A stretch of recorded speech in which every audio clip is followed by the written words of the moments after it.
Di balik tirai besi yang membatasi dunia luar, ada sebuah negeri yang terpencil, tersembunyi dalam bayang-bayang sejarah panjang penuh penderitaan dan perjuangan. Negara ini adalah Korea Utara, sebuah entitas yang menjaga rahasia, menutup rapat-rapat pintu-pintu komunikasi dengan dunia luar, dan dengan tegas menjaga identitas serta kekuasaannya. Di sini, di bawah bayang-bayang Kim Il Sung, Kim Jong Il, dan Kim Jong Un, kerajaan ini bukan hanya negara, melainkan benteng yang dibangun dengan aturan ketat yang memisahkan rakyatnya dari apapun yang bisa mempengaruhi. Telah tertanam selama beberapa dekade. Di sepanjang perbatasan yang membentang, Korea Utara adalah zona yang tidak mengenal kompromi, menghadap dunia luar dengan wajah yang dingin dan penuh kebencian.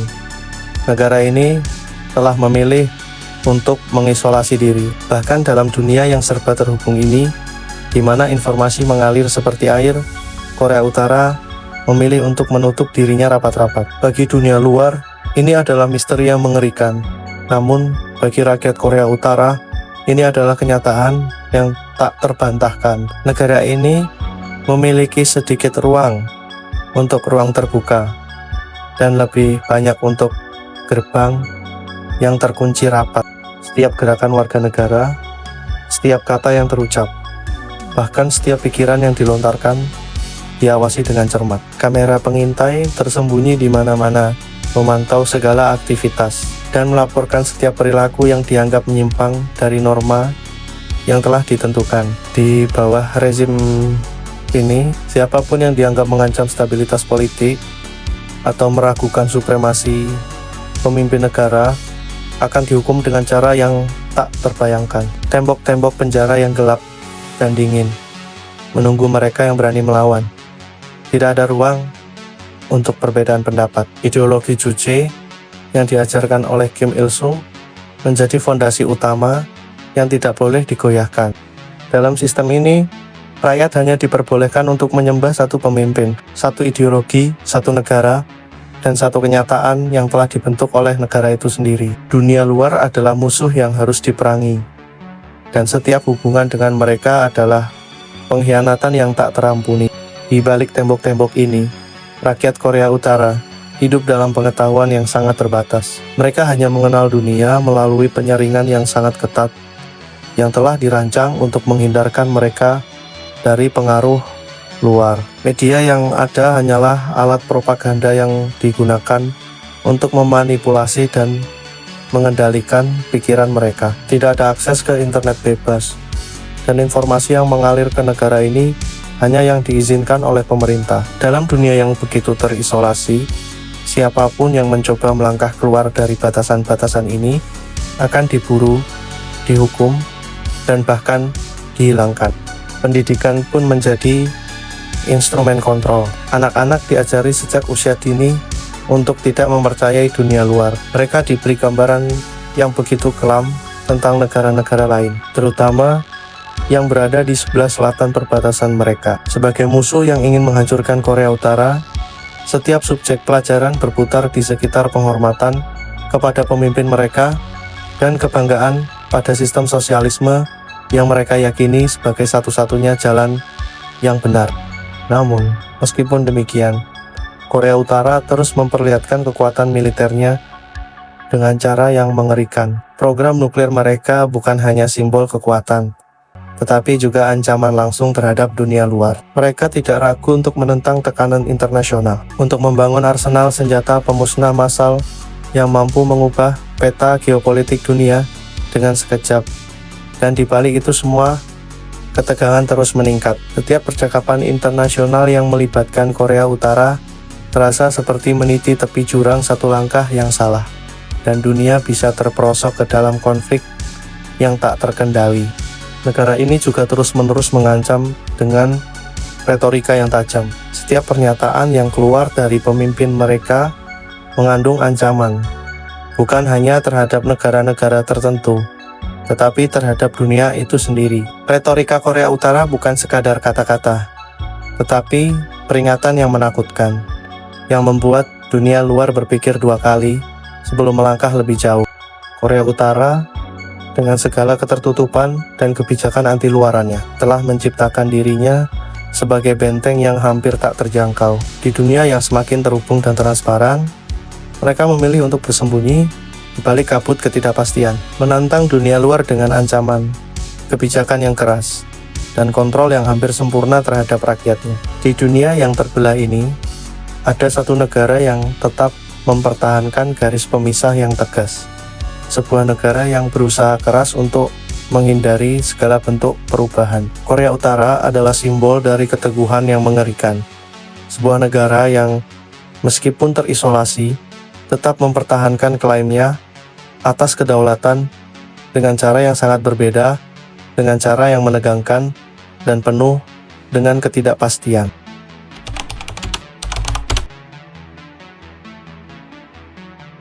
Awal mula Perang Saudara Korea. Perang Saudara Korea yang terjadi antara tahun 1950 hingga 1953 bukanlah sebuah konflik yang muncul secara tiba-tiba. Ia adalah puncak dari ketegangan yang telah berlangsung selama beberapa dekade dan berakar pada perpecahan ideologi, politik, dan internasional yang sangat mendalam. Sejarah Perang Saudara Korea ini dimulai jauh sebelum pertempuran besar pecah, yakni pada masa akhir Perang Dunia II. Pada akhir Perang Dunia II, ketika Jepang menyerah pada Agustus tahun 1945, Korea yang sebelumnya berada di bawah kekuasaan penjajahan Jepang selama 35 tahun, akhirnya mendapatkan kemerdekaannya.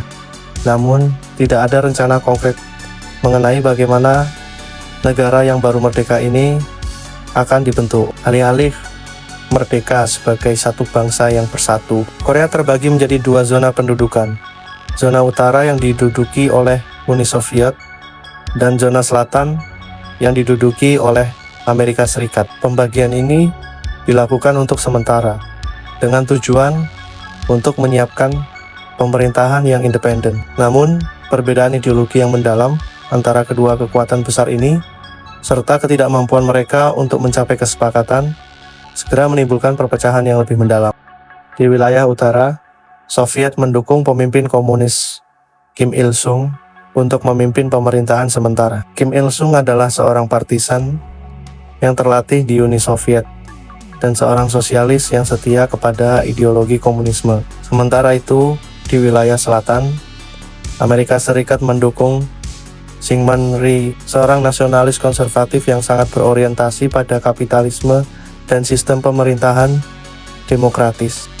Pemisahan ini semakin mengerucut menjadi perpecahan ideologi yang tajam. Pada tahun 1948, dua negara Korea yang terpisah secara formal dideklarasikan Republik Korea di Selatan yang dipimpin oleh Syngman Rhee dan Republik Demokratik Rakyat Korea Korea Utara di utara yang dipimpin oleh Kim Il-sung. Kedua pemerintahan ini tidak mengakui legitimasi satu sama lain dan mereka saling bertekad untuk menyatukan Korea di bawah rezim masing-masing. Korea Utara dipenuhi dengan propaganda komunis yang menginginkan revolusi sosial, sementara Korea Selatan berpegang pada prinsip demokrasi dan ekonomi pasar bebas. Ketegangan antara kedua negara ini semakin meningkat dan pada 25 Juni tahun 1950, Korea Utara di bawah pimpinan Kim Il-sung melancarkan serangan besar-besaran ke Korea Selatan. Tentara Korea Utara yang didukung oleh senjata dan pasukan dari Uni Soviet serta Cina berhasil maju dengan cepat dan merebut hampir seluruh wilayah Korea Selatan, termasuk ibu kota Seoul. Ini menandai dimulainya Perang Korea yang berlangsung selama 3 tahun penuh, melibatkan banyak negara, dan mengakibatkan kehancuran yang luar biasa.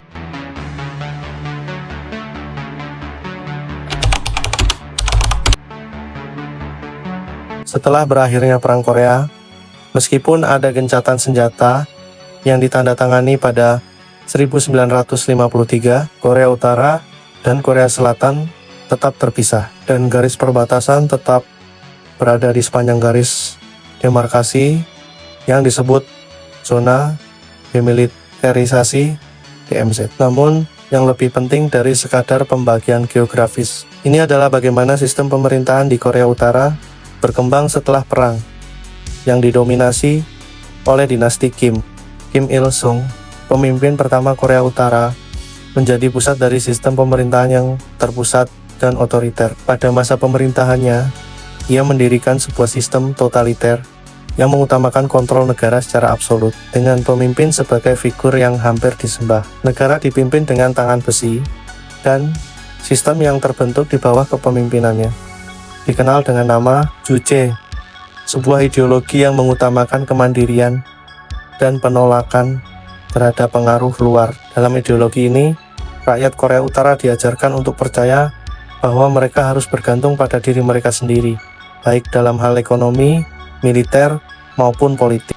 Kim Il-sung membangun sistem pemerintahan yang sangat hierarkis dan totalitarian. Sistem ini dikelilingi oleh kultus pemimpin yang sangat kuat. Pemimpin dianggap sebagai figur tak tergantikan, dan negara berfungsi sebagai perpanjangan tangan dari kekuasaannya. Setiap langkah dalam kehidupan rakyat, dari pendidikan, pekerjaan, hingga pergaulan sosial, dikontrol ketat oleh negara. Mereka tidak hanya diawasi oleh pemerintah, tetapi juga diajarkan untuk melaporkan setiap perilaku yang mencurigakan, baik terhadap negara maupun terhadap penguasa. Untuk memperkuat kekuasaannya, Kim Il-sung juga memanfaatkan militer sebagai bagian dari programnya untuk menciptakan negara yang kuat. Ia mengembangkan salah satu militer terbesar di dunia. Dalam hal ini, militer menjadi institusi yang sangat penting dalam negara, dan loyalitas terhadap Kim Il-sung adalah hal yang wajib bagi setiap anggota. Keteguhan ideologi dan kontrol yang ketat terhadap rakyat menjadi dasar dari stabilitas pemerintahan yang dibangun oleh Kim Il-sung. Selama masa pemerintahannya, Kim Il-sung berhasil mengkonsolidasikan kekuasaannya dengan menghancurkan semua lawan politik. Ia mengimplementasikan pembersihan besar-besaran terhadap siapa saja yang dianggap ancaman terhadap pemerintahannya, termasuk anggota partainya sendiri. Setiap individu yang menunjukkan ketidaksetiaan terhadap negara atau terhadap ideologi Juche akan dijatuhi hukuman berat, seringkali eksekusi atau dikirim ke kamp kerja paksa yang dikenal sebagai kamp penjara. Pewarisan kekuasaan menjadi hal yang sangat penting dalam sistem dinasti Kim. Kim Il-sung memastikan bahwa kekuasaannya akan diteruskan oleh anaknya, Kim Jong-il. Sistem penguasaannya tidak hanya berbentuk pemerintahan otoriter, tetapi juga sistem kekeluargaan yang sangat erat. Setelah kematian Kim Il-sung pada tahun 1994, putranya, Kim Jong-il, mengambil alih kekuasaan dan melanjutkan warisan politiknya, memperkuat sistem totalitarian, dan mengembangkan militer Korea Utara lebih jauh lagi.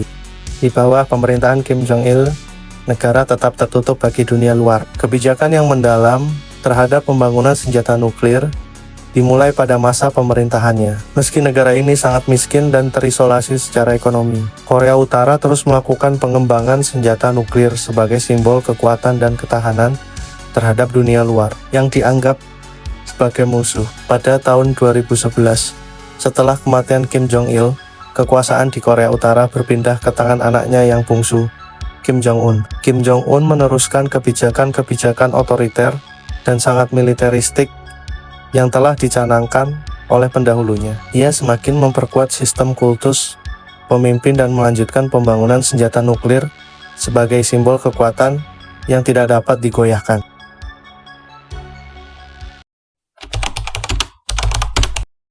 Negara Korea yang dimulai pada tahun 1950 adalah hasil dari perpecahan ideologi dan politik yang mendalam setelah berakhirnya Perang Dunia II.